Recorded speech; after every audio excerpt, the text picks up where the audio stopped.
Okay, so you've been there, right? You're using AI to make a video. You create the absolute perfect character, but then, in the very next scene, poof, they look like a completely different person. It's so frustrating, but today we're going to break down exactly how to fix it. I mean, we've all felt this pain. You've got your brilliant detective Maya, right? She's got the signature blue coat, that determined expression. It's perfect. But then you generate the next shot and you get, what is that? Her hair is suddenly shorter, the coat is purple, and has she grown a mustache? No way. Today, we're putting an end to that. But look, don't worry. Fixing this, let's call it digital amnesia, it doesn't require a computer science degree. It all starts with a few simple, but believe me, incredibly powerful foundational techniques that are going to give you immediate improvements. The first and honestly most important tool you have is the character reference image. Just think of this as a visual anchor for the AI. You're essentially giving it a photo and saying, make the character look exactly like this every single time. The whole principle here is pretty simple. Consistency in, consistency out. So what you want to do is create one perfect character sheet, maybe with a front, side, and back view, and use that exact same reference image for every single prompt. Some tools, like Midjourney, even have a dedicated command for this, -craft, just for this purpose. And that same discipline has to apply to your text prompts too. You can't just describe your character a little bit differently each time. Nope. Instead, you create one strict set of instructions, your master prompt, and you copy and paste that for every single generation with 0 changes. And just look at the level of detail you need. It has to be incredibly specific. We're talking hair length, eye color, clothing, even the facial structure. The best practice here? Write this master prompt once, save it in a text file somewhere, and just copy and paste it for every single scene. No variations allowed. So once you've really mastered those basics, you are ready to level up. For the more serious projects, let's get into the advanced, high-impact methods that are going to give you truly professional results. This is where things get really cool. It's called a LoRa. So what is it? It's basically a small custom AI model that you train just on your character.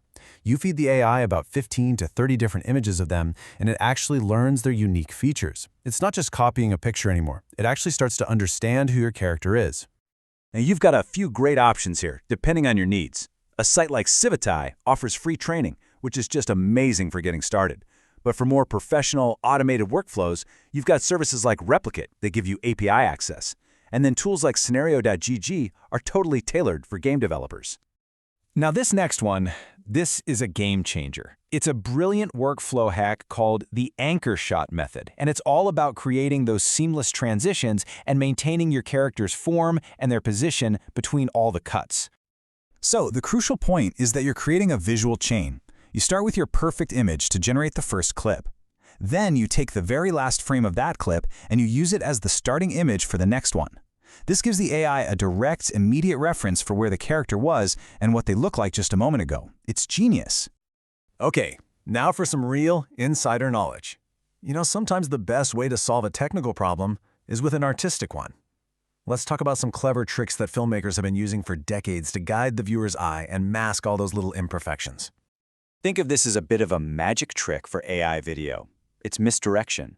If the audience never gets a long, static, full-body shot of your character, they have way less opportunity to spot the tiny little inconsistencies. You're actually planning your shots to hide any potential problem areas. And this is how you do it in practice. Use dynamic over-the-shoulder shots. Cut to a close-up of your character's hands typing or picking up a clue. Or use a wide shot where they're just a small part of the scene. These shots not only make your video way more visually interesting, they also cleverly hide the AI's weaknesses. This next technique is such a powerful cleanup tool, especially if you're working with realistic human characters. Instead of trying to get the face perfect in every single frame during generation, you just generate the scene with any old character, and then you use software to swap in the correct face afterward. And you don't even have to do this manually. There are several tools that can automate the whole process. For the absolute best quality, you'd probably look at something like Inside Face Swap. But if you're just starting and you want something simple, Roop is incredibly easy to use. This one step can save you hours in post-production. Okay, we have covered a lot of different tools and techniques. So how do we combine all of these into a practical, repeatable workflow that actually gives you those consistent characters every single time? Well, here's probably the most important takeaway from all of this. Right now, no single method is perfect. But the good news is you don't need it to be. By just combining 2 or 3 of these techniques, you will get 80% of the way to perfect consistency. And that is huge. So this is what a professional workflow looks like in practice. You're layering these techniques. You start with your reference image, you train a custom LoRa so the AI knows your character, you use your master prompt for consistency, you chain your scenes together with the anchor shot method, and then you do a final cleanup with face swapping. Each step just reinforces the last one. And finally, just a few last pro tips to keep in mind. AI still does better with shorter clips, think 5 to 10 seconds, and simpler actions. Also, if your tool lets you, using the same seed number for each generation can really help lock things in. And most importantly, don't be afraid to generate 5 or 10 versions of a clip and just pick the best one. A little patience is still part of the game.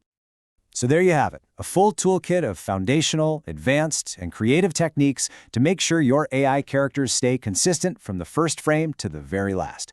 We've filled your toolbox, so the only question left is the really exciting one. What character are you going to bring to life now?